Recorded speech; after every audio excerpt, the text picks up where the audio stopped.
Hi everybody, this is an update on the C180 m271 Mercedes 2004, the early generation sprockets and a single link chain. Okay, well, I've completed the cam chain or timing chain job. So what I ended up doing was putting the inlet cam adjuster in place, just finger tight if you like. 27mm socket fits on there well, and then I filled all this area up here of rags, and using my press tool and the little indent in the back here, you see that little piece there, just hold the camera a bit steadier. This little piece here is where the link plate fits in. There's a little magnet in there which holds it in place. Okay, so once I put the master link in position, because I didn't have this sprocket on place, so it's nice and easy to work around it. Okay, so I put the master link through, joining the two ends of the timing chain together, and then put the front plate, that's this plate, this little plate here, that little plate there, sit that into here, and then fit this into the tool like that. Okay, and then press it in. Takes a few attempts and quite a bit of pressure to push the plate here onto the pins of the master link. Okay, press it right back as far as it'll go, but making sure there's still movement in the chain. Once you've got that, then turn the tool around so it's like this. Put it in here again, and then you've got the little indent on the end here, and doing one pin at a time, you're able to spread the pin apart. You'll end up with a little ridge down the center of the pin here.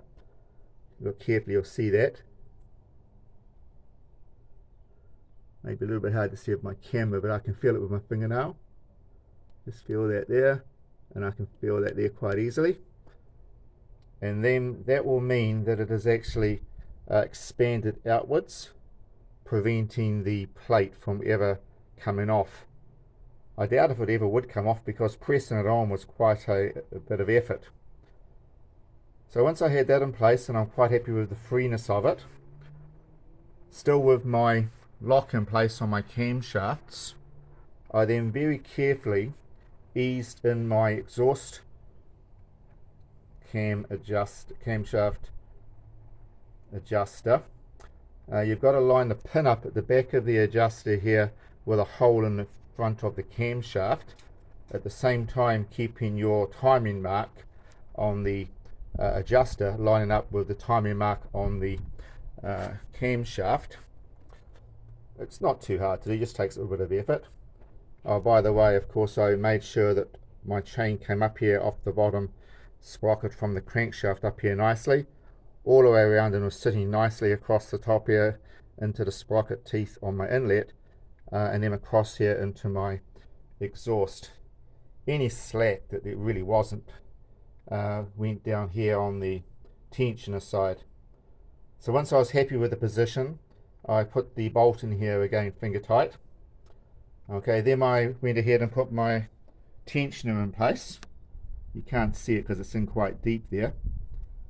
That's a 17mm socket, and put that in as far as it will go. You'll feel it come to an end.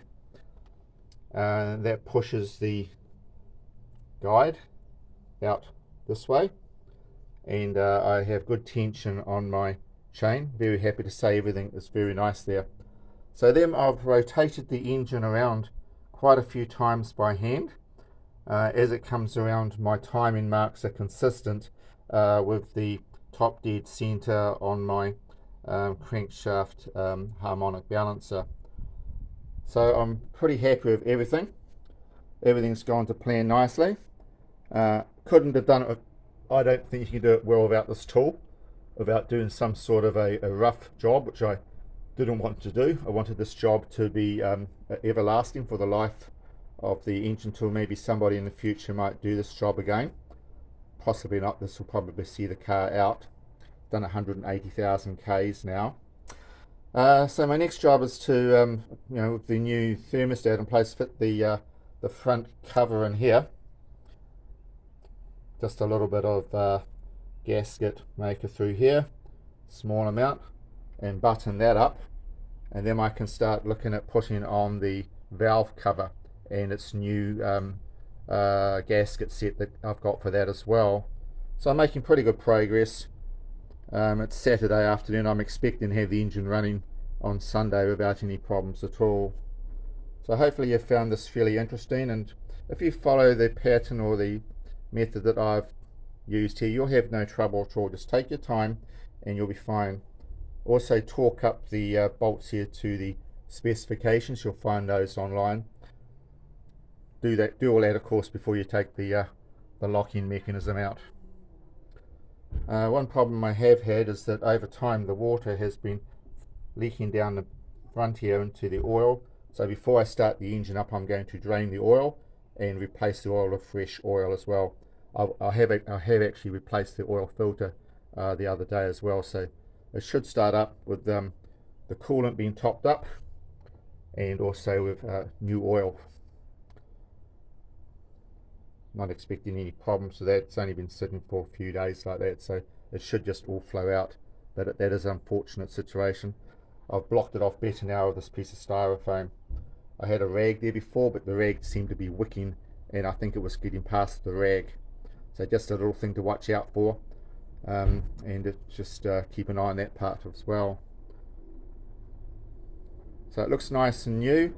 Everything looks good. Got plenty of tension here. I can't move this at all. So I think we should be having a really quiet running engine once this is all boxed up and running. Okay, that's video for now. I'll put a few more up as I get further down the pathway to having the engine running and when it is running.